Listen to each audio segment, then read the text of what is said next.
Perjalanan menjemput harapan, kasih sayang di tengah rintangan bencana. Pada malam hari yang pekat dan gelap gulita, sorot cahaya kendaraan menerangi ruas jalanan yang telah mengalami kerusakan parah akibat dampak bencana alam. Sang Panglima, Mualim, melakukan perjalanan melalui jalur ekstrim menuju Kecamatan Sawang, Kabupaten Aceh Utara, wilayah yang menjadi medan berat dengan kondisi jalan yang licin serta bergelombang tidak teratur, bekas dari banjir bandang, dan melintasi sungai yang menjadikan perjalanan penuh dengan tantangan yang berat. Setiap langkah roda kendaraan tidak hanya berfungsi untuk menembus rintangan fisik yang ada, melainkan juga sebagai bentuk tanggapan yang tulus terhadap panggilan hati untuk memberikan bantuan kepada masyarakat yang terkena dampak bencana.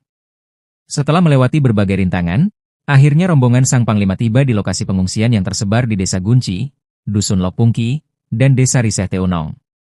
Di lokasi tersebut, suasana yang menggabungkan rasa kesedihan dan harapan terasa sangat jelas di antara warga yang terkena dampak. Pengungsi yang berkumpul di ruang terbatas yang disediakan sebagai tempat pengungsian menunjukkan tatapan yang penuh dengan harapan saat menyaksikan kedatangan Sang Panglima Mualim. Di mata setiap individu yang merana, tercermin bukan hanya harapan akan adanya bantuan material yang dapat meringankan kondisi mereka. Lebih dari itu, terlihat rasa keyakinan bahwa mereka tidak sendirian dalam menghadapi musibah yang telah mengubah kondisi kehidupan mereka. Dalam setiap masa kesulitan dan cobaan yang dialami oleh masyarakat, selalu terdapat bentuk pelukan kebaikan dari Sang Panglima dan berbagai pihak. Bencana alam memang memiliki kekuatan untuk merusak infrastruktur jalan raya dan menghancurkan rumah tinggal masyarakat, namun tidak mampu menghancurkan rasa kasih sayang yang telah tumbuh kuat di kalangan bangsa Aceh.